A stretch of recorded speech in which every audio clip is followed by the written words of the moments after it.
Assalamualaikum warahmatullahi wabarakatuh.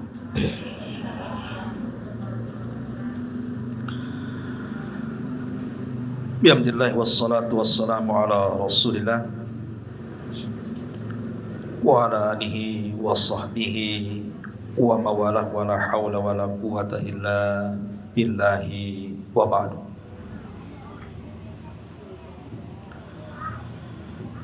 Baik, kita lanjutkan.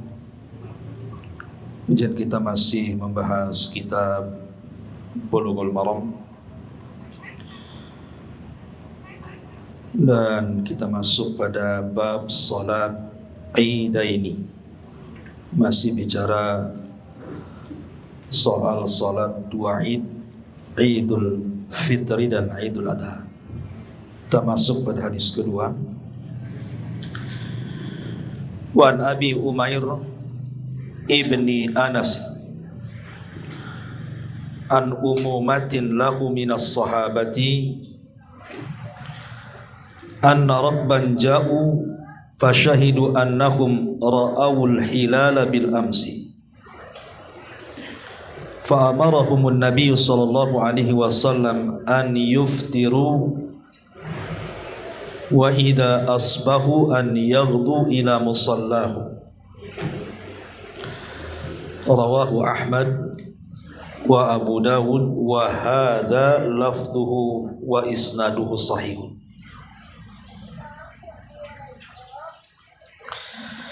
Dari Abi Umair ibn Anas, dari paman-pamannya dari kalangan para sahabat, bahwa ada sekelompok orang yang datang kemudian mereka bersaksi bahwa mereka melihat bulan kemarin, maksudnya hilal, penentuan masuknya Ramadan dan akhir Ramadan. Maka Nabi sallallahu alaihi wasallam memerintahkan mereka untuk berbuka, maksudnya sudah masuk waktu Id. Dan apabila mereka di pagi hari, mereka pun bertolak ke tempat solat mereka untuk melaksanakan solat Id.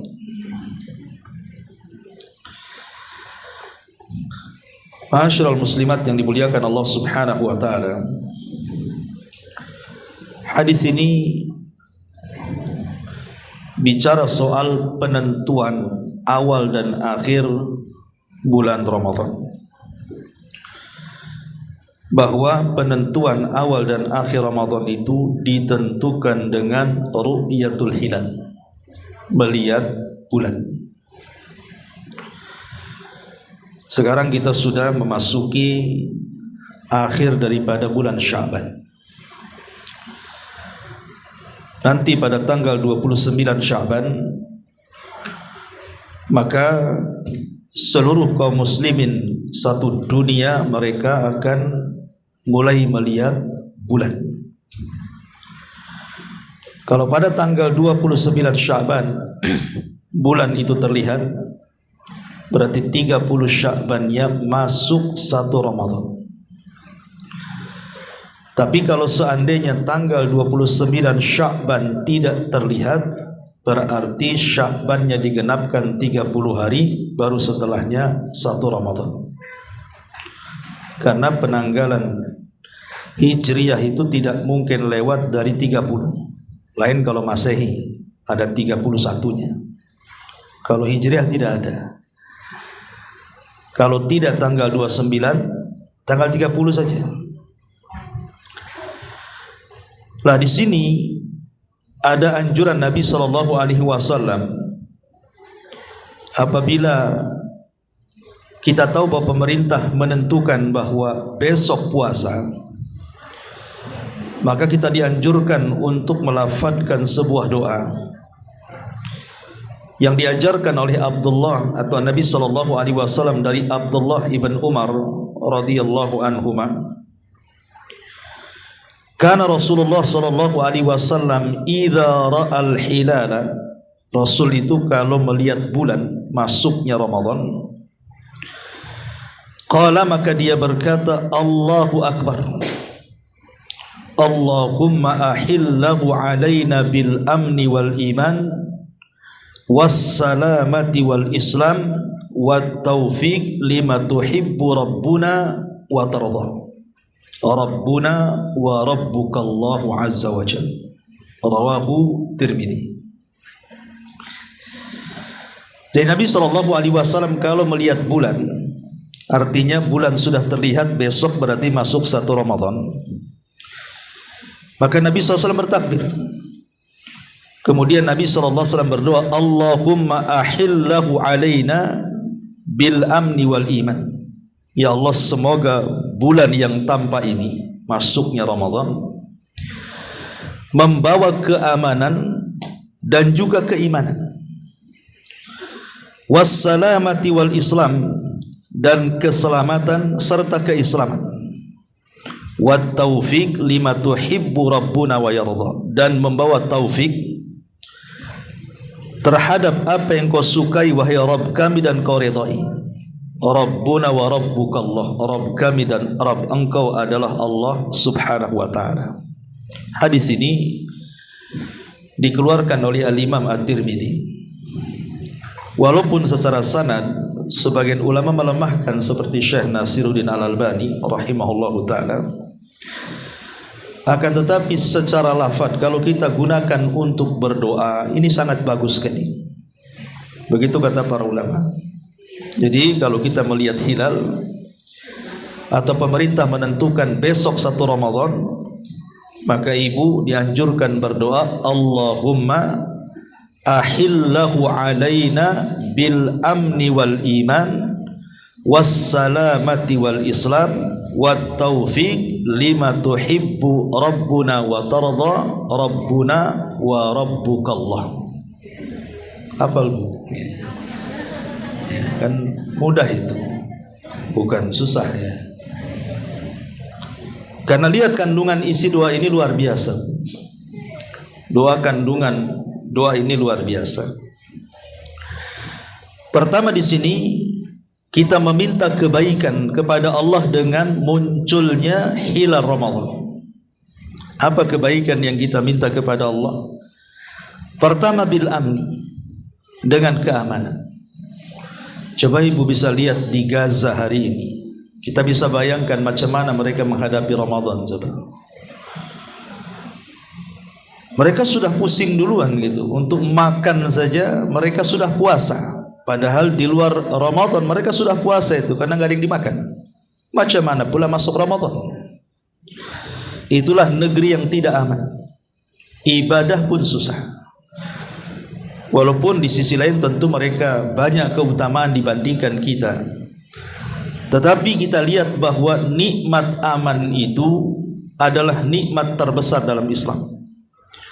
Makanya Allah subhanahu wa ta'ala ketika menceritakan di dalam surah Quraisy, bagaimana Allah subhanahu wa ta'ala berfirman kepada penduduk Quraisy, li'ila fi Quraisyin ila fihim rihlatash syita'i was-sayf falya'budu rabb hadzal bait alladzi at'amahum min ju'in wa amanahum min khauf. Di sini ada kalimat Allah berikan keamanan kepada mereka setelah mereka dilanda rasa takut. Dengan nikmat aman itulah orang-orang Quraisy bisa berniaga dengan jarak yang sangat jauh ke Yaman dan Syam, Palestina sana. Yang tak jarang di tengah jalan itu terkadang mereka harus menghadapi panas teriknya matahari, kemudian susahnya jalan di padang pasir, belum lagi para perompak padang pasir, macam-macam. Tetapi Allah berikan keamanan. Makanya aman itu nikmat Allah yang sangat besar yang harus kita syukuri. Bangsa itu kalau aman maka semua akan bisa dilakukan. Jangan urusan dunia, urusan akhirat pun kita bisa tenang melakukannya. Ibu bisa ngaji ke sini karena aman. Coba kalau tidak aman, tidak bisa sampai di sini. Lah di bulan Ramadan kita meminta keamanan supaya puasa kita ini betul-betul khusyuk, karena aman kemanapun ibu pergi maka tidak ada gangguan. Ini permintaan kita kepada Allah Azza wa Jalla. Yang pertama. Yang kedua bil iman. Selain aman, minta juga keimanan. Karena kalau seseorang sudah dipenuhi hatinya dengan iman, iman inilah yang menggerakkan badanmu. Kenapa ibu bisa sholat, bisa puasa, bisa sedekah, bisa baca Quran, bisa berzikir, bisa ibadah macam-macam lah. Itu yang menggerakkan itu iman. Kalau nggak ada keimanan, macam mana kemudian orang itu akan tergerak untuk melakukan amal soleh? Makanya di dalam Al-Quran itu selalu digandingkan amal soleh itu dengan keimanan. Dan Allah dahulukan iman baru amal soleh. Karena yang menggerakkan amal soleh itu iman. Wal asri innal insana lafi khusrin illa alladhina amanu baru wa amilu salihat. Jadi yang menggerakkan amal soleh itu iman. Jadi kalau seandainya di bulan Ramadan hati kita dipenuhi dengan keimanan, ibadah apapun di bulan Ramadan itu kita bisa melakukannya. Dan iman itu bisa bertambah dan berkurang. Kalau semakin taat maka semakin bertambah. Kalau kita bermaksiat maka semakin berkurang keimanan. Jadi ini yang kedua. Pertama minta keamanan, yang kedua minta keimanan. Karena dua-duanya adalah ketenangan. Baik aman atau iman. Kalau aman bicara soal negeri. Kalau iman bicara soal individu. Jadi kita dengan iman merasa aman dan negara juga aman. Kalau aman dua-duanya, enaklah kita beribadah kepada Allah Subhanahu wa taala. Kemudian yang ketiga, bisalamati wal Islam. Yang ketiga bicara soal keselamatan. Maksudnya keselamatan di sini adalah minal afati wasyurur. Selama di bulan Ramadan itu kita meminta kepada keselamatan dari afat. Afat itu sesuatu yang bisa menghancurkan ibadah kita, ataupun syurur, keburukan. Jangan sampai di bulan Ramadan itu banyak keburukan-keburukan yang menimpa kita sehingga menghalangi ibadah kita. Ya, seperti umpamanya kesehatan, ataupun mungkin masalah-masalah ekonomi, ataupun masalah-masalah rumah tangga, anak-anak, tetangga, dan begitu seterusnya. Jangan sampai datang keburukan kepada kita. Kemudian juga oleh Islam. Dan Islam di sini artinya diberikan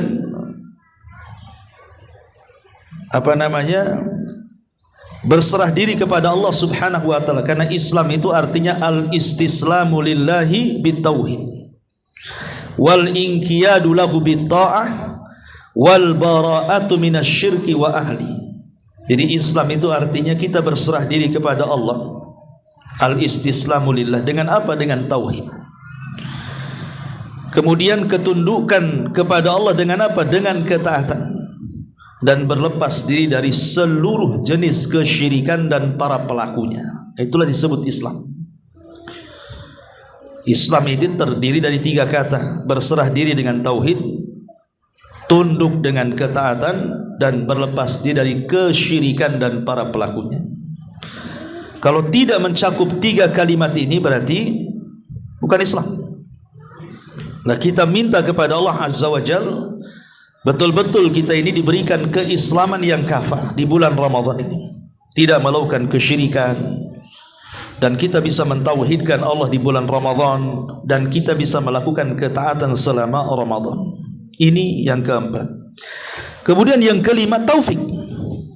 Minta taufik kepada Allah Subhanahu wa taala. Karena taufik inilah hidayah yang tidak bisa kita cari kecuali Allah menghibahkannya kepada kita. Karena hidayah itu ada 2. Ada hidayatul irsyad, semua orang bisa melakukannya. Saya, ibu bisa melakukannya hidayatul irsyad itu. Hidayah irsyad itu hidayah menjelaskan yang hak dan yang batil, yang ikhlas dan yang tidak, yang baik dan yang buruk. Kita bisa menjelaskan ini tidak boleh, ini boleh. Tapi apakah orang yang kita jelaskan ini baik, ini buruk, mereka bisa menerima? Mereka bisa sadar? Belum tentu. Kecuali karena taufik. Lah, taufik ini mahal harganya. Karena tidak semua orang diberikan taufik oleh Allah Azza wa Jalla. Termasuk yang menggerakkan iman, yang menggerakkan amal saleh, yang menggerakkan ibadah, kemudian masuk ke dalam Islam secara kafah itu semua karena taufik. Makanya kemudian saking tingginya hidayatut taufik ini, saking mulianya hidayatut taufik ini, sampai kita disuruh meminta kepada Allah 17 kali dalam sehari. Ihdinas siratal mustaqim dalam surah Al-Fatihah setiap salat. Itu minimal 17 kali dalam salat wajib, belum salat-salat sunnahnya.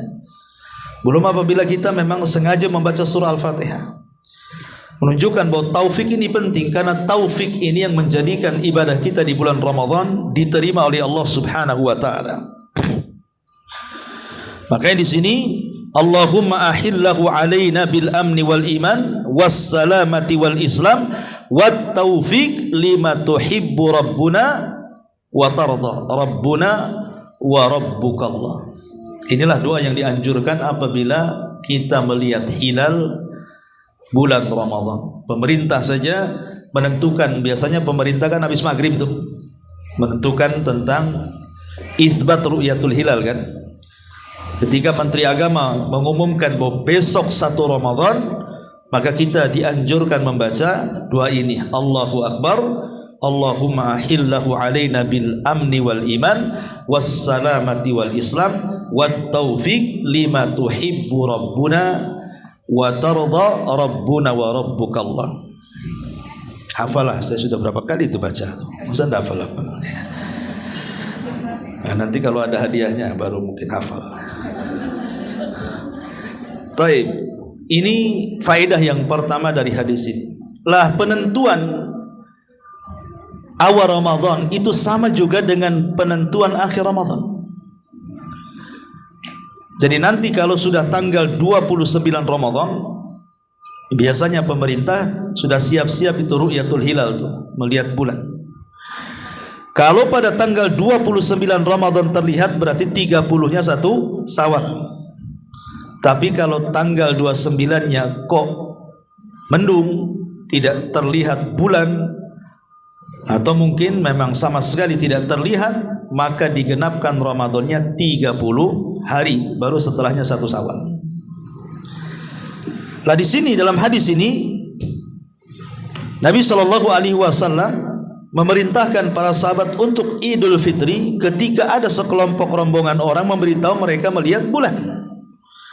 Maka Rasul langsung merintahkan mereka untuk berbuka dan besoknya langsung melaksanakan salat Id.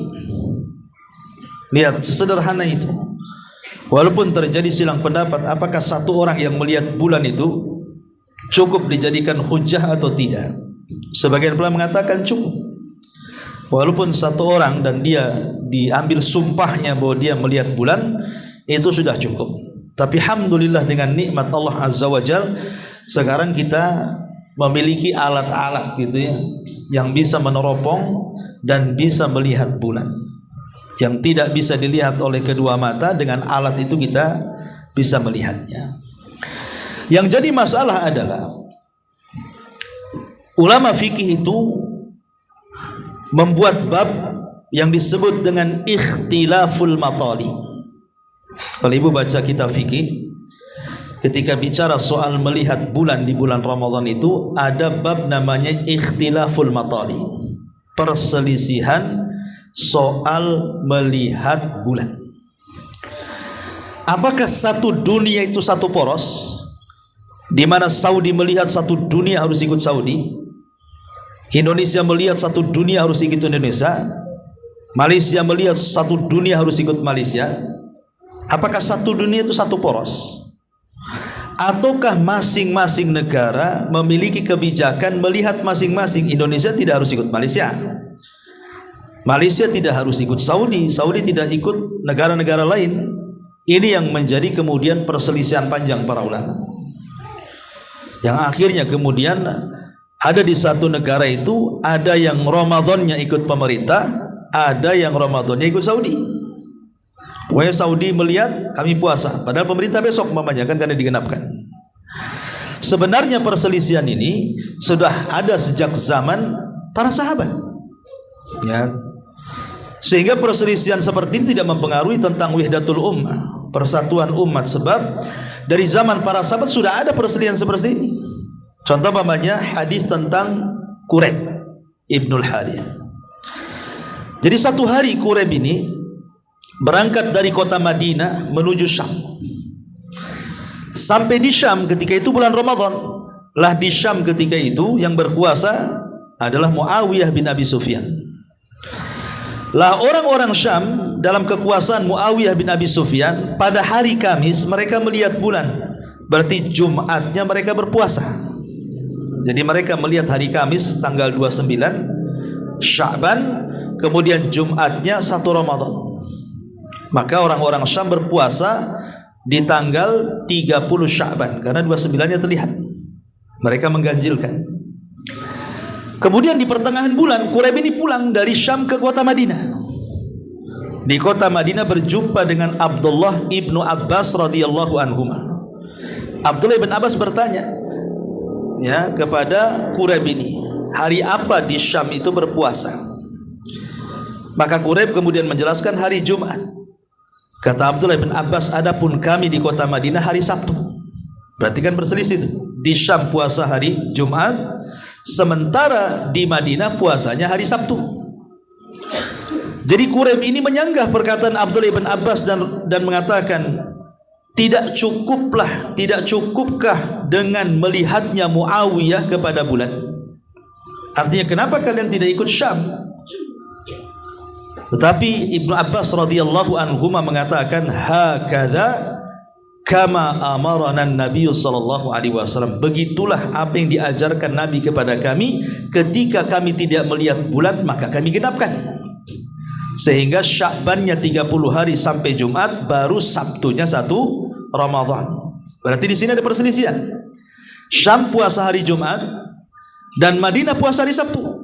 Jadi sejak zaman para sahabat kan sudah ada tuh perselisihan, ikhtilaful matali namanya.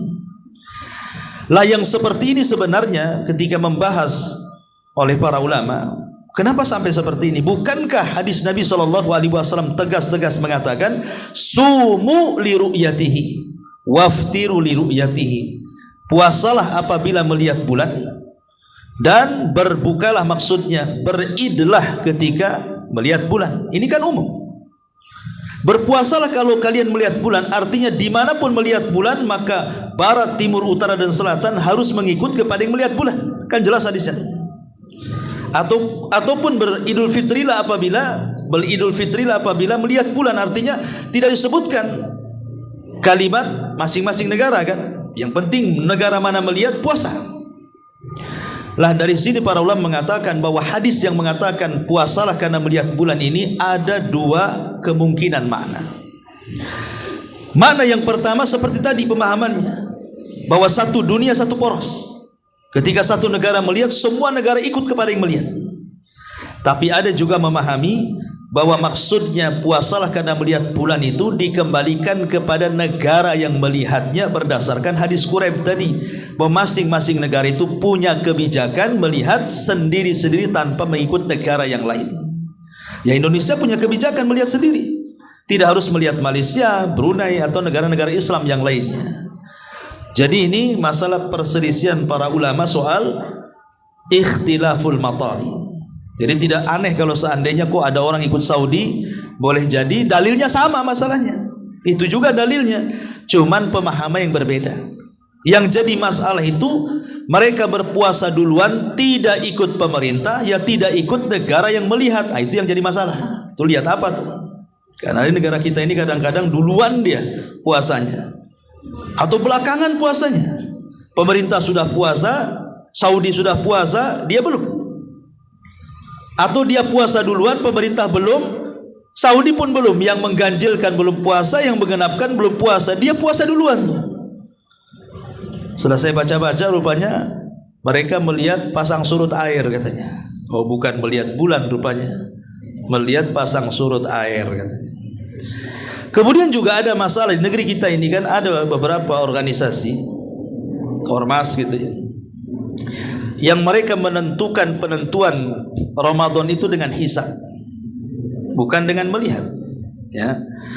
Maka ini juga dibahas oleh para ulama tentang hukum penggunaan hisab ini.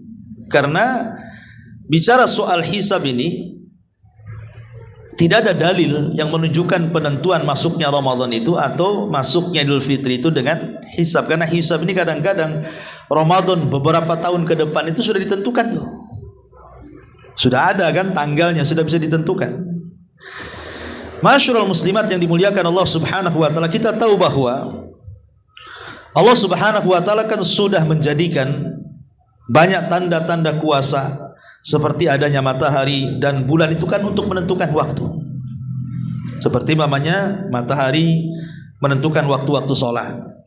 Dengan melihat matahari kan kita lihat masuknya waktu sholat atau tenggelamnya. Lah begitu juga Allah Subhanahu wa taala jadikan bulan pun untuk menentukan masuknya tanggal 1 dalam sebuah bulan, termasuk Ramadan. Lah Nabi SAW dengan tegas dalam hadisnya, berpuasalah karena melihat, bukan karena hisab. Ya. Dari sini kita tahu patokan kita itu bukan hisab tetapi ru'yah, melihat. Kalau hisab itu hanya dijadikan untuk membantu ru'yah, tidak ada masalah. Umpamanya menurut hitungan hisab, tanggal Ramadan tahun ini mungkin jatuh di 1 Ramadannya diganjilkan karena dipastikan 29 bulan terlihat. Lah kita tidak boleh kemudian menentukan dengan hisab saja, tetapi kita harus juga melihat, menentukan. Karena hisab ini bisa meleset, bisa pas. Namanya hisab, perhitungan. Kadang-kadang dalam hisab itu 29 terlihat, ketika betul-betul dilihat dengan alat rupanya tidak terlihat. Ya, sekian derajat tidak bisa dilihat umpamanya. Sehingga tidak bisa dijadikan acuan hisab ini. Yang dijadikan acuan adalah kembali kepada hadis Nabi SAW, tetap bahwa kita harus melihat. Dan alhamdulillah di negara kita ini masih menggunakan sistem ru'yah. Alhamdulillah. Ya, bahkan di beberapa tempat itu sudah ada mercusuar kan untuk melihat bulan kan itu ya. Artinya masih mengikuti anjuran Nabi SAW dan para sahabat, karena Quran sendiri mengatakan faman syahida minkumus syahra falyasum. Apabila melihat bulan, artinya kan melihat, bukan menghitung, melihat. Yang melihat melihatlah begitu. Bahkan di Saudi itu tidak perlu pakai alat, kita bisa melihat dengan kedua mata kan. Karena di negara kita ini kadang-kadang ada gunung, ada gedung-gedung, ada ini kadang-kadang dipersulitkan melihatnya sehingga perlu alat. Tapi di beberapa negara di daerah gurun pasir itu paling mudah melihat itu, tidak perlu pakai alat gitu ya. Ya artinya Islam itu sebenarnya tidak mempersulit orang. Karena kalau ilmu falak ini tidak semua orang bisa. Mereka harus belajar. Ya kalau tidak belajar mana paham ilmu falak kita. Ya, tetapi kalau melihat ini orang awam pun bisa melihat. Siapapun yang punya mata dan tidak buta bisa melihat. Itu ya maksudnya. Nah, Islam ini agama mudah. Nah sekarang kalau umpamanya ada orang hidup di gurun pasir, mereka tidak paham hisab, gimana cara menentukannya? Makanya Islam itu agama mudah, cukup dengan melihat saja kita sudah bisa menentukan besok Ramadan atau tidak. Maka disebutkan bahkan oleh sebagian lajnah daimah mengeluarkan fatwa masalah ini, bahwa penentuan hisab, penentuan melihat besok Ramadan atau tidak itu adalah dengan sistem ru'yah, bukan dengan sistem hisab. Taib itu seputar ikhtilaf al-matali. Taib kita masuk pada hadis ini tentang hadis Abi Umair ibn Anas ini, anna rakban ja'u, bahwa ada sekelompok orang mereka datang, fasyahidu, mereka bersaksi, annahum ra'awul hilala bil amsi, bahwa mereka melihat bulan kemarin. Fa amarahu Nabi sallallahu alaihi wasallam an yuftiru, maka Rasul sallallahu alaihi wasallam langsung memerintahkan para sahabat untuk berbuka, artinya masuk Idul Fitri. Melihatnya kemarin, hari ini kata Rasul jangan puasa, buka kalian. Maka wa idza, keesokan harinya, wa idza asbahu, ketika mereka di pagi hari, maka Nabi sallallahu alaihi wasallam mengajak para sahabat untuk berangkat ke tempat salat. Musalla itu artinya tanah lapang. Tanah lapang, karena hadis nanti di hadis terakhir dari Bulughul Maram akan menjelaskan tentang salat Id dalam masjid. Tetapi hadisnya lemah. Walaupun secara fikih ulama berselisih pendapat tentang sholat id di masjid dengan di tanah lapang gitu. Mazhab Syafi'i mengatakan lebih baik di masjid kan lebih bersih. Tapi mazhab yang lain berdasarkan sunnah Nabi SAW dan hadis-hadis yang sahih, sholat id itu dilaksanakan di musola. Musola itu tanah lapang artinya kan, karena bagaimanapun akan lebih menampung banyak orang, termasuk juga keluar dari perselisihan ulama soal wanita haid boleh sholat atau tidak. Sebab kalau di masjid kan perselisihan ulama, wanita haid tidak boleh. Ada yang mengatakan tidak boleh, mengatakan boleh kan. Tapi kalau tanah lapang kan tidak ada masalah. Datang aja ke tanah lapang. Baik mereka sholat atau tidak, yang jelas mereka mendengarkan khutbah. Dan itu bentuk id, mereka berkumpul di tanah lapang sehingga berjumpa salah satu yang lainnya. Di sini ada masalah tentang idza aliman nas anna yaumahum idun athna'a dzalikal yaum. Pamannya ibu menyangka hari ini belum id. Mungkin itu hidup di mana gitu, hidup di hutan atau apa mungkin kan, atau penanggalan ya. Mungkin dia disuruh jaga kebun, kita tidak tahu juga kan. Orang-orang sholat id dia sangka masih puasa. Ya, setelah pamannya siang atau sore baru dia mendapatkan kabar bahwa hari ini sudah id gitu ya. Maka disebutkan di sini oleh Al-Hafidz Ibnu Rajab Al-Hambali rahimahullahu taala, wa amma idza lam yu'lam bil idi illa fi athna'in nahar. Adapun kalau tidak diketahui bahwa hari ini id kecuali setelah datang siang hari, fa in ulima bihi qabla zawali syamsi kharaju min waqtihi wa sallu salatal id. Kalau mereka mengetahui bahwa salat idnya itu sebelum duhur, maka mereka disyariatkan sholat id hari itu juga. Pamannya tahunya sebelum duhur, jam 10 tahu, atau jam 11, pokoknya sebelum duhur lah, sebelum matahari itu zawal ke arah barat gitu ya, tergelincir ke arah barat. Maka sebelum sholat duhur berarti masih disyariatkan sholat id, langsung sholat kita ya. Tetapi wa in syahidu ba'da zawal fi athna'in nahar, tetapi kalau mengetahuinya setelah duhur bahwa hari ini adalah hari id, faqala aktsarul ulama, maka kebanyakan para ulama berpendapat yakhrujuna minal ghad lis salati, nunggu esok lagi, besok namanya kan ini sudah duhur, artinya waktu ini sudah habis, berarti kapan sholatnya? Besok lagi ya, besok pagi baru kita melaksanakan sholat id. Lah ini juga berlaku kepada, mungkin ada beberapa orang yang bertanya kepada saya soal saya ikut pemerintah Ustaz, tapi ketika pulang kampung keluarga saya ikut organisasi tertentu. Kalau seandainya saya ikut pemerintah, maka akan jadi masalah dengan keluarga.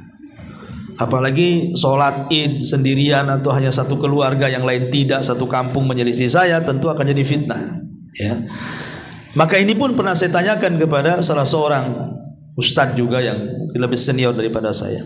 Maka dia mengatakan, menukilkan beberapa fatwa bahwa kita tidak perlu sholat, tapi kita cukup membatalkan puasa, karena bagi kita id, bagi mereka bukan belum. Lah keesokan harinya kalau mereka sholat baru ikut sholat, untuk menghindari fitnah gitu maksudnya ya. Kalau ada madaratnya jauh lebih besar ataupun maslahatnya lebih kecil, atau mungkin sebaliknya. Ya, orang ini ikut Saudi gitu, pemerintah pula beda kan itu ya. Ya, walaupun kata Syekh Albani rahimahullahu taala secara dalil sebenarnya mengikuti satu poros dalam dunia itu lebih baik, itu yang kuat. Tetapi karena akan terjadi perselisihan dalam sebuah negara, maka mengikuti pemerintah jauh lebih afdal untuk menyedikitkan perselisihan di antara kaum muslimin. Artinya secara dalil memang jelas, berpuasalah apabila melihat bulan. Ini kan umum, dimanapun melihat bulan kita berpuasa kan, secara dalil memang kuat gitu ya. Tetapi karena ada maslahat, bila di sebuah negara kemudian terjadi perselisihan pendapat, maka sebaiknya yang menentukan adanya masuknya 1 Ramadan dan berakhirnya 1 Syawal sebaiknya dikembalikan kepada pemerintah. itu lebih utama dan lebih bisa mempersatukan umat. Karena Allah Subhanahu wa taala berfirman, "Qul atiullaha wa atiur rasul wa ulil amri minkum." Taatlah kepada Allah dan Rasulnya dan kepada ulil amri, maksudnya kepada pemerintah. Ini hadis yang pertama. Baik, masuk pada hadis yang kedua.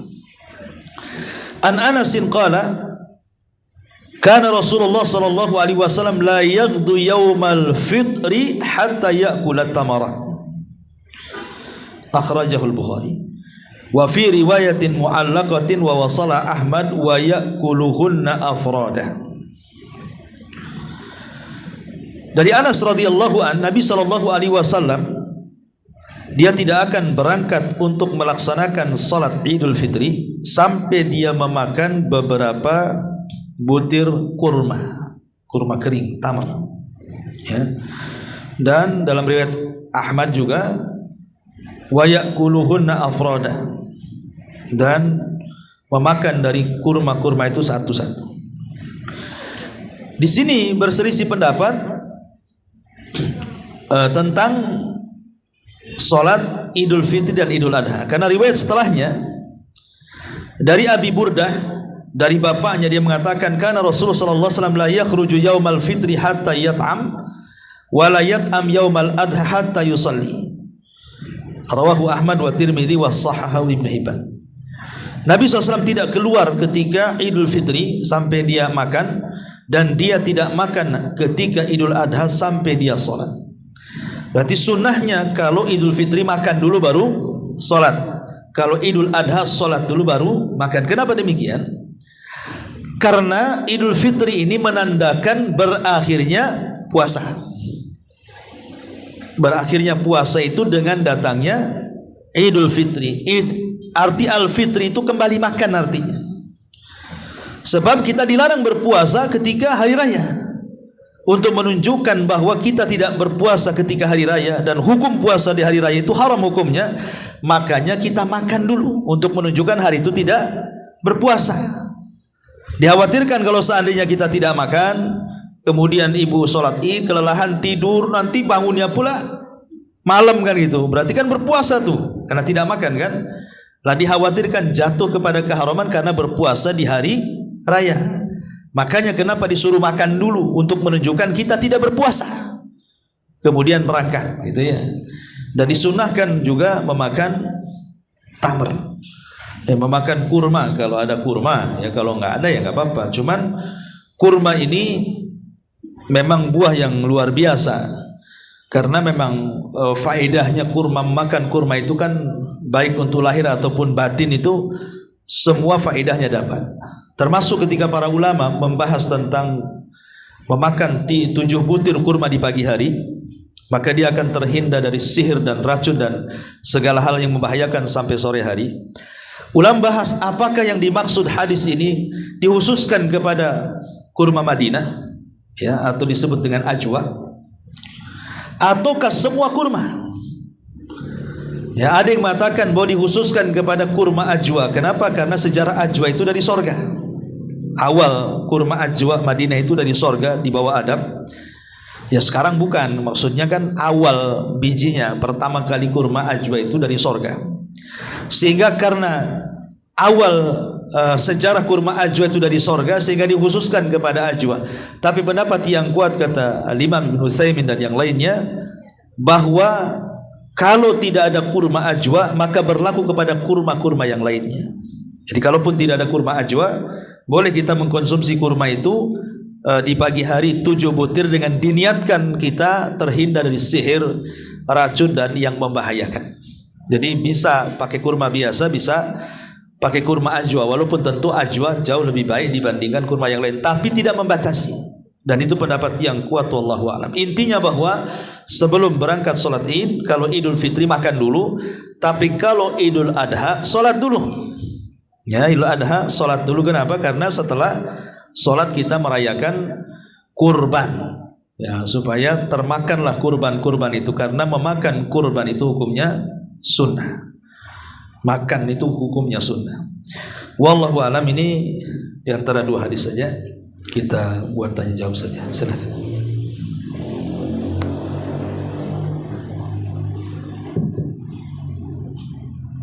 Bismillahirrahmanirrahim warahmatullahi wabarakatuh. Waalaikumsalam.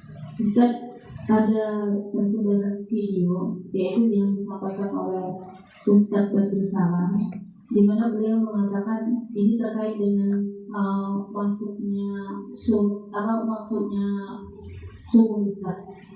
Jadi di dalam video tersebut beliau mengatakan bahwa azan subuh di negara kita itu lebih cepat 20 menit. Nah, bagaimana kita yang baru belajar ini, apakah mengikuti apa yang beliau sarankan atau bagaimana? Ini sebenarnya sudah lama. Isu seperti ini sudah lama sekali digulirkan.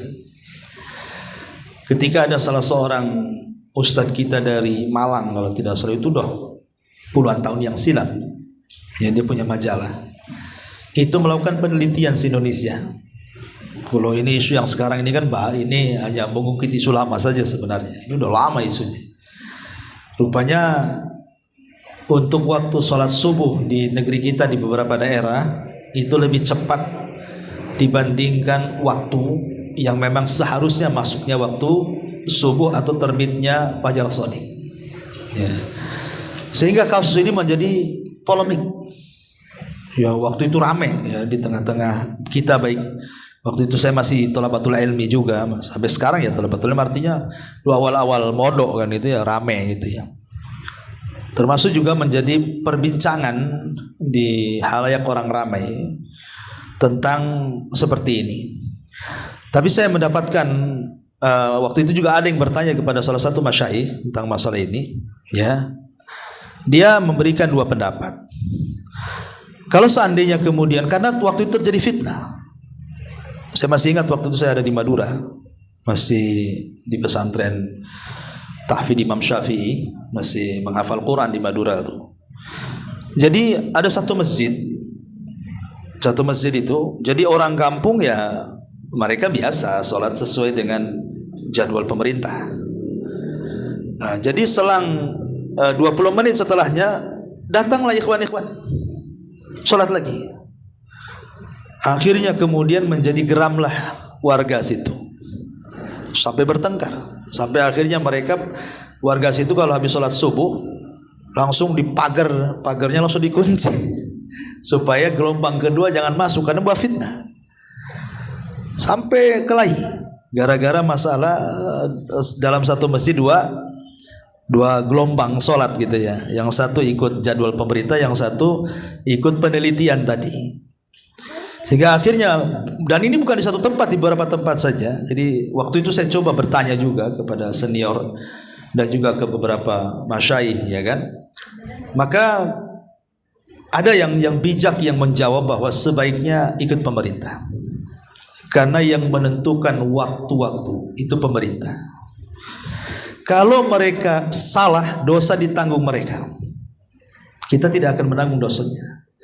Tapi kalau mereka benar, mereka dapat pahala, kita juga dapat pahala.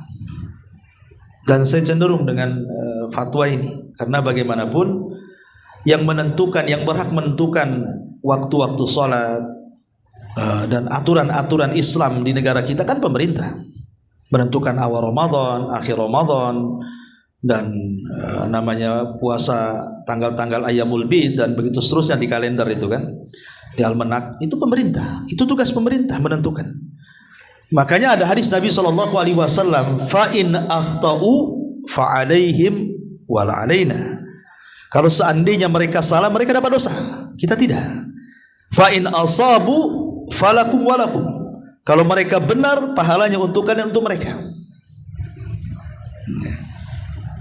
Tetapi kalau seandainya kita bisa melakukannya tanpa mengundang fitnah seperti di pesantren umpamanya kan, kayak di pesantren saya umpamanya, ya dilambatkan gak ada masalah. Ya karena kan tidak ada fitnah kan di situ kan. Coba kalau umpamanya di sini kita buat kayak gitu, apa nggak fitnah? Maka agama ini dibangun di atas maslahat dan mafsadah. Kalau ada fitnah lebih besar, maka sebaiknya jangan dilakukan. Karena sekarang madarat juga. Kalau umpamanya saya ingin sholat sesuai dengan penelitian, akhirnya karena di masjid belum masuk, sholat sendiri. Sebab kalau rame-rame masalah, terpaksa sholat di rumah akhirnya kan. Ya alasannya kan sholat di luar waktu nanti tidak sah umpamanya kan, karena kan di situ syubhatnya. Ini kalau kita sholat berarti sholat di luar waktu, berarti belum masuk waktu, berarti tidak sah sholatnya. Itu syubhatnya di situ. Ya, makanya kalau kita ambil tengah-tengah, ya kalau kita bisa melakukan dengan tidak mengundang fitnah, silakan. Kalau tidak ada fitnah, ya seperti di Damaskus itu ada satu masjid. Itu mihrabnya 4 madhab. Jadi kelompok Syafi'i masuk keluar, nanti kelompok Hambali masuk keluar, kelompok Hanafi masuk. Kan enak gitu kan. Lah kan jangankan cerita, kadang di masjid-masjid kita ini kalau tidak Syafi'i tidak boleh Hambali masuk di negeri kita ini. Ya, jadi repot jadinya kan, apalagi kemudian daerah-daerah yang fanatik madhab. Nah, ini kan bahaya. Maka sekali lagi saya cenderung kepada pendapat ya biarlah pemerintah yang mengatur. Kalau mereka salah, yang mereka dapat dosa dan kita tidak dapat apa-apa. Tapi kalau mereka benar, insya Allah mereka dapat pahala, kita juga dapat pahala. Tapi kalau seandainya kita bisa melakukan dalam sebuah lingkungan dan itu hanya kita saja dan tidak ada menimbulkan fitnah yang lainnya, maka tidak masalah. Ya saya pikir begitu ya. Wallahu a'lam. Tahun lalu itu ada perbedaan untuk Idul Fitri antara pemerintah sama Muhammadiyah. Nah kebetulan di tempat saya tinggal di kampung saya Ustaz, sebagian besar tuh ada pengikut Muhammadiyah. Jadi mereka itu sholat duluan di masjid mereka, termasuk adik saya Ustaz laki-laki. Nah kebetulan dia ikut Muhammadiyah, besoknya itu DKM itu menunjuk beliau sebagai imam sholat yang ikut pemerintah bisa, karena menggantikan imam yang uzur. Itu gimana Ustaz? Sholat 2 kali. Ya, jadi beliau itu satu makmum di Muhammadiyah, besoknya jadi imam di masjid pemerintah. Gak apa-apa. Abdullah bin Abbas Mu'adhi bin Jabal radhiyallahu an jadi makmum sholat Isya bersama Nabi. Pulang dijadikan imam di kaumnya karena belum sholat Isya. Jadi yang pertama dianggap wajib, yang kedua dianggap sedekah. Tidak ada masalah. Ya, itu yang wajib ya kan. Sementara sholat ini kan polemik ulama hukumnya. Ada yang mengatakan wajib dengan beberapa alasan, diantaranya karena sholat ini bisa menggugurkan Jumat. Kalau hari Jumat paginya Id, siangnya Jumat, maka Jumatnya gugur. Balik ke sholat duhur kecuali imam dan khatib. Ya, karena takut ada yang sholat Jumat kan, masa pas ke masjid nggak ada imam dan khatibnya. Tapi bagi yang lainnya menjadi gugur, boleh duhur saja. Tidak mungkin menggugurkan sebuah kewajiban kalau bukan wajib, karena tidak mungkin sunnah menggugurkan yang wajib. Yang kedua, dalil yang mengatakan sholat id wajib karena Rasul merintahkan semua orang keluar, sampai wanita pingitan pun suruh keluar. Suruh keluar. Tidak boleh ada yang di rumah. Kalau sunnah saja ngapain? Suruh keluar kan gitu ya. Ya sudahlah bapak-bapak aja keluar, atau yang wanita-wanita suci. Tapi ini semua keluar, yang haid pun disuruh keluar. Menunjukkan sholat itu wajib. Tapi ada yang mengatakan tidak, sholat yang wajib itu 5 waktu, selain itu sunnah. Itu soal polemik lah, masalah wajib dan tidaknya hukum sholat itu kan. Yang jelas yang mengatakan wajib, ada yang mengatakan tidak. Yang wajib saja bisa sholat kan. Bisa sholat 2 kali seperti Mu'adh bin Jabal. Atau ketika Nabi SAW sedang sholat, selepas sholat ada yang masbuk. Kemudian Rasul mengatakan kepada yang sudah sholat bersamanya, man yatasaddaq bihadzal rajul, siapa yang ingin bersedekah dengan orang ini. Maksudnya suruh sholat lagi, nemani dia biar jamaah gitu maksudnya. Ini kan sholat 2 kali juga. Ya tidak ada masalah sebenarnya. Ya mungkin yang satu menggugurkan kewajiban, yang lain hanya sedekah saja hukumnya. Atau ketika hadis Nabi SAW yang mengatakan ada 2 orang menunggu Rasul di teras masjid. Kemudian Rasul keluar dari masjid, bertanya, kenapa kalian tidak ikut sholat? Kata 2 orang ini, kami sudah sholat di rumah. Kata Nabi SAW, sholatlah bersama kami maka kalian dapat sedekah. Ini dua kali sholat juga kan? Ya, artinya karena ada sebuah hajat di situ, bukan karena disengajakan sholat duhur 2 kali. Tidak boleh kalau sengaja. Ini kan karena ada hajat, pas ke masjid orang sholat, kita sudah sholat aja. Ya, dan yang kedua ini jadi sedekah. Gitu. Wallahu a'lam. Bismillah, Assalamualaikum Ustaz. Waalaikumsalam. Izin bertanya Ya. mengenai awal puasa Ramadan juga. Gini Ustaz, misalnya kan kita tinggal di Batam, kita mulai puasanya ikut pemerintah. Terus kita mau dekat hari raya kita pulang ke kampung. Terus di sana itu orang mulai puasanya lebih dulu 1 hari dari kita di Batam. Nah setelah sampai di kampung kita kan orang semua situ hari rayanya duluan dari pemerintah 1 hari. Jadi kita berarti puasanya kalau ikut dia hari raya di sana, puasanya kita 28 hari jadinya. Itu gimana sebaiknya Ustaz? Apa kita ikut hari raya di sana? Ikut pemerintah. Ibu nanti kurang 1. Ikut pemerintah. Iya. Nah, jadi walaupun orang itu semua udah hari raya. Kalau ibu takut fitnah, ikut sholat saja. Tapi ibu puasa. Karena ibu belum id. Jadi kita tetap puasa aja. Iya tetap puasa. Kalau ibu dengan tidak sholat menjadi fitnah. Iya. Tapi kalau nggak sholat jadi fitnah nggak masalah, biarinlah mereka. Nah, kita besoknya sholat, cari yang ikut pemerintah, sholat di mana ikut pemerintah. Atau kalau nggak ada sholat sendiri. Berarti kita sholatnya ikut sholat ilmiahnya sholat hari raya 2 kali gitu ya. Iya, kalau ibu takut fitnah, maksudnya kalau nggak ikut sholat nanti ibu bisa di macam-macamin di situ kan. Ya udah ikut sholat, pura-pura ikut sholat saja. Ya. Padahal ibu sedang berpuasa. Tapi kalau nggak ada fitnah ya nggak ikut sholat. Kan ibu belum selesai, masih 28 hari. Nanti kalau ibu ikut Idul Fitri, enak di ibu tuh. Belum dipendekkan itu waktunya kan. Nah, kalau bisa nggak usah, karena awalnya ikut pemerintah. Dan itu yang benar, ikut pemerintah.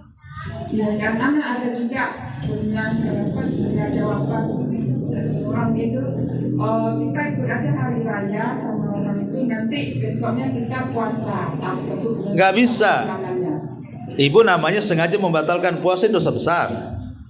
Kalau tanggal 28 mereka lebaran ibu ikut buka, berarti ibu sengaja membuka puasa di bulan Ramadan. Itu dosa besar, nggak boleh. Maka ibu puasa saja. Kalaupun sholat ya sholat aja karena takut fitnah saja. Tapi kalau tidak takut fitnah nggak usah sholat. Nunggu besok. Kalau memang di daerah ibu nggak ada yang sholat, sholat sendiri di rumah kan nggak apa-apa sholat id. Nggak ada masalah dengan kaifiyah sholat id. Iya gitu. Solusinya wallahu a'lam. Wah ya.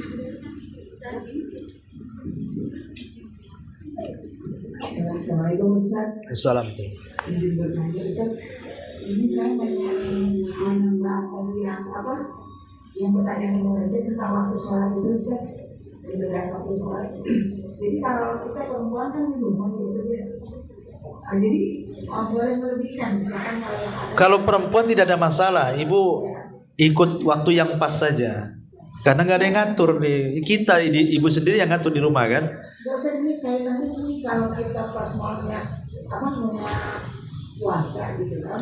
Sebab gini juga Bu, sebenarnya kalau kita melihat tidak semua lah, maksudnya masjid-masjid itu kurang 20 menit. Karena begini ya, kalau kita potong mulai dari azan, kemudian mungkin sebagian masjid ada yang puji-pujian gitu kan, kemudian dipotong sholat sunnah. Kadang-kadang sampai qomat ketika sholat pun pas kok waktunya kok.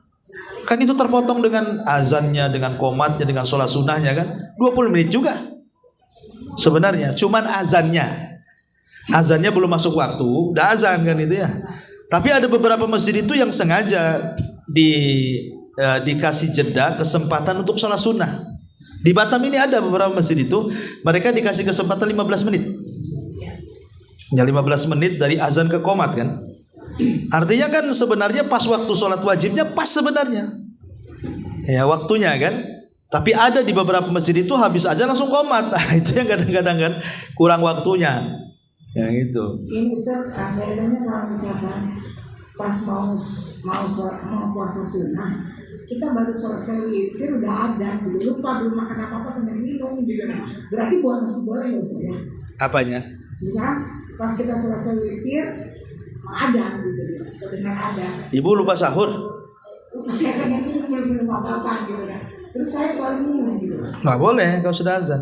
Makanya tadi kan ada di Indonesia lebih cepat. Oh gitu, maksudnya ibu mau dikiaskan ke masalah waktu.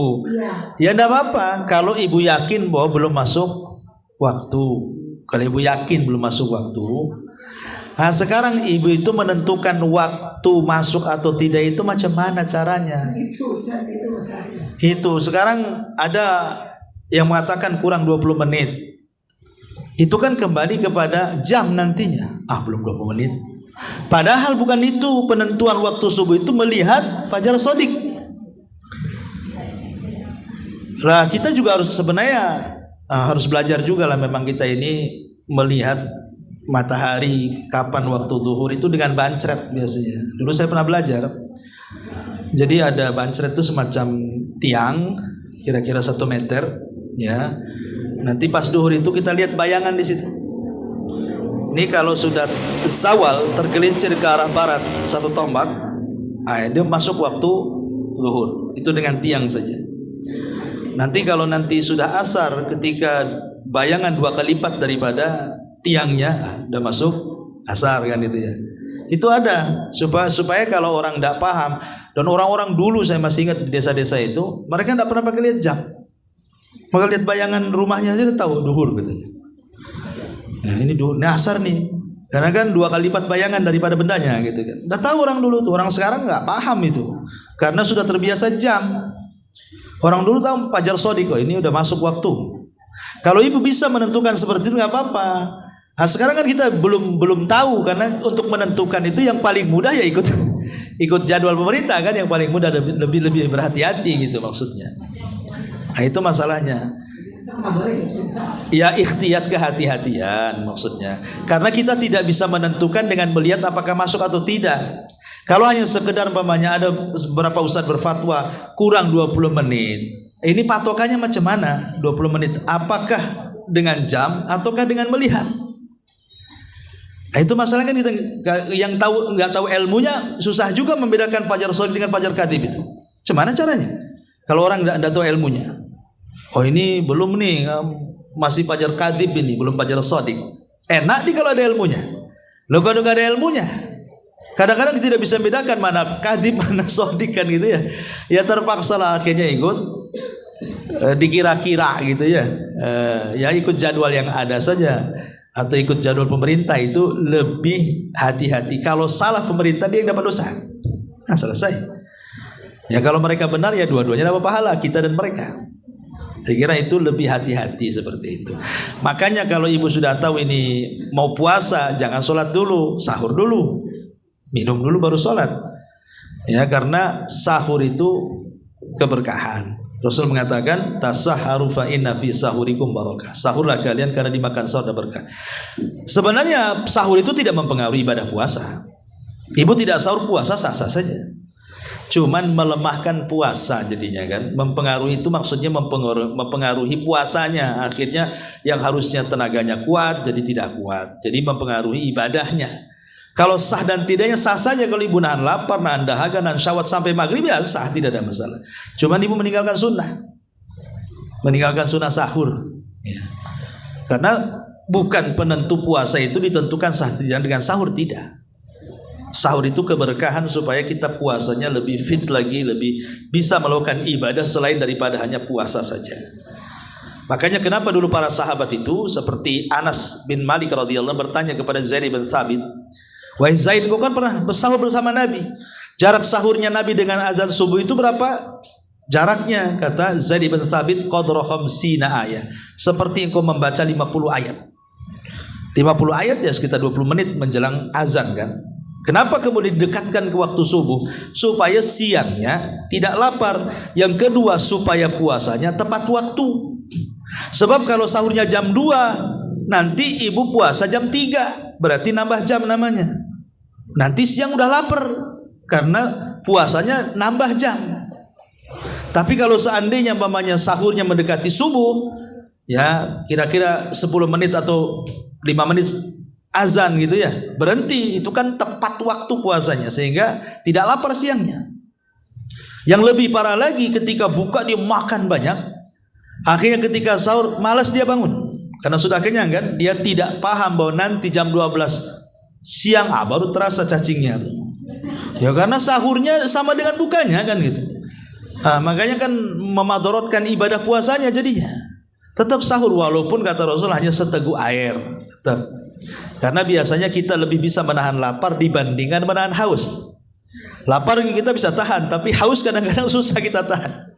Makanya walaupun seteguk air sahurlah, supaya kita bisa beribadah puasa. Wallahu a'lam. Iya, iya Om. Dalam ada hari raya kan ada apa istilah kalau di kampung mungkin memang banyak kan keluarga kita berkunjung, mungkin memang banyak waktu itu kan sama keluarga. Tapi kalau kita di rantau, apa kita tahu kan aja kan? Nah, biasanya kita kan ke tetangga, ada yang contohkan Rasulullah itu tetangga dan tetangga. Iya, kebiasaan para sahabat, mereka saling berziarah dan saling mendoakan. Itu yang paling inti ketika hari raya itu, saling mendoakan. Apa yang didoakan supaya amal kita selama Ramadan diterima Allah. Taqabbalallahu minna wa minkum. Jawabannya sama, taqabbalallahu minna wa minkum. Ini kebiasaan sahabat. Jadi kebiasaan sahabat kalau datang Idul Fitri, maka mereka saling berziarah satu dengan yang lainnya, kemudian saling mendoakan. Mendoakan supaya amal saya dan kamu di bulan Ramadan diterima. Nanti dia pun jawabannya sama, supaya semoga amal saya dan kamu juga sama-sama diterima. Itu yang paling benar. Ya, kadang-kadang doa ini tak dibaca, lafaz lain pula yang dibaca, minal aidin wal faizin. Mohon maaf lahir batin kosong-kosong ya kan. Ya, bukan itu yang dibaca. Ya, yang dibaca dulu taqabbalallahu minna wa minkum. Soal yang lain minta maaf itu ya sebenarnya sudah dilakukan di waktu Sya'ban sekarang harusnya kan. Kenapa nunggu Idul Fitri? Tapi nggak apa-apa minta maaf walaupun tidak ada salah juga. Memang disunahkan, nggak masalah. Kan kita tidak tahu dosa apa yang kita lakukan, tetap kita minta maaf. Tapi lafaz yang sangat dianjurkan maksudnya kebiasaan sahabat. Ya memang tidak ada hadis yang mengatakan bacalah itu kata Rasulullah. Cuman ada asar dari para sahabat apabila datang Idul Fitri atau Idul Adha, maka masing-masing mereka akan mengucapkan taqabbalallahu minna wa minkum. Ya ibu kalau nelpon ke keluarga pun itu juga yang harus diucapkan. Baik, umpamanya ibu nelpon ke keluarga, itu yang pertama, nelpon ke ibu, nelpon ke saudara, nelpon ke kerabat yang ada di kampung, itu yang pertama diucapkan sebelum yang lainnya. Ya, doa saling mendoakan gitu ya. Asal lepas itu ya terserah untuk minta maaf, apa itu terserah. Yang penting itu dulu, mendoakan dulu satu dengan yang lainnya tentang diterima ibadah kita dan dia di bulan Ramadan. Wallahu a'lam. Ya.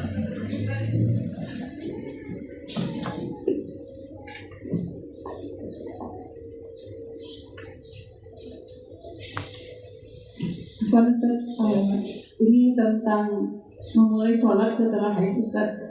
Baru ini saya dengar misalnya kalau kita berakhir haid pada waktu asar, maka sholat zuhur diqadha karena waktu zuhur ini bisa dijamak ke asar. Dan begitu juga jika waktu haid berhenti di waktu isya, maka sholat maghrib dikerjakan pas kita udah mulai sholat. Itu benar begitu? Iya benar. Ada fatwa ulama seperti itu. Jadi dia harus mengqadha karena memang dua waktu itu bisa dilakukan dalam satu waktu. Tetapi yang bisa dijamak saja. Kalau umpamanya di waktu maghrib tidak bisa asar ditarik ke maghrib, ataupun bersihnya waktu subuh tidak bisa isya ditarik ke subuh kan. Jadi hanya ada 4 sholat saja yang bisa tarik-tarikan itu, zuhur ke asar dan maghrib ke isya. Tetapi itu satu pendapat ya. Pendapat yang lain tidak. Ya kita sucinya di waktu kapan, itulah dia sholat di situ. Umpamanya sucinya waktu isya, ya sholat isya, memang itu waktunya sholat isya bukan maghrib. Jadi itu masalah khilaf ulama. Ya. Ada yang mengatakan kalau sucinya di waktu asar, ya sudah asar saja. Alasannya kalau nanti bisa menarik duhur ke asar, nanti bisa ditarik asar ke duhur. Ya sehingga sholatlah ketika sucinya ketika asar ya asar, ketika maghrib ya maghrib, ketika duhur. Tapi ada yang berpendapat lain ya, karena kalau kita suci umpamanya di waktu isya berarti masih ada waktu melaksanakan maghrib, terpaksa di jamak takhir, maghrib dulu baru isya atau duhur dulu baru asar. Ini masalah khilaf sebenarnya, masalah khilaf ulama ya. Ini kan perkara-perkara luas ya, ibu bisa lakukan dua-duanya tergantung itu pendapat mana ya. Wallahu a'lam.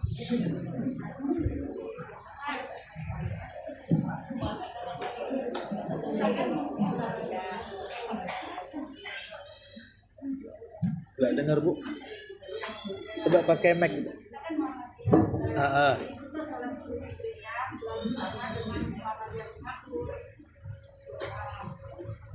Pasal Muhammadiyah Singapura selalu ikut pemerintah, Ustaz. Itu gimana, Ustaz?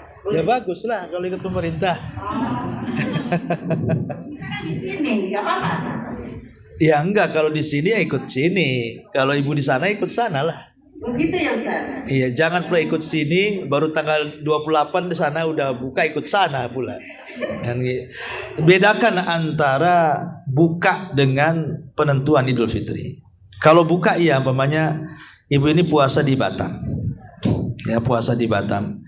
Ketika naik pesawat sebelum berpindah ke negara lain, sudah waktu maghrib, maka buka. Tapi kalau ketika pesawat belum masuk maghrib, baru masuk di negara orang, baru buka di negara orang. Ya begitu. Ya. Jadi kalau Idul Fitri kan beda, karena penentuan hari raya itu kan dengan hari penentuan hari, karena dalam hari raya itu kan ditentukan dengan jumlah bilangan tanggal, paling sedikit 29 hari, paling banyak 30 hari. Berarti kurang daripada itu ya masih kurang berarti. Karena cuma 2. Sebab kurang dari itu hilal belum terlihat. Masalahnya melihat hilal itu tanggal 29. Berarti kalau tanggal 28 belum melihat, masa kita sudah buka kan gitu ya. Nah, masuk di akal jadi. Wallahu a'lam.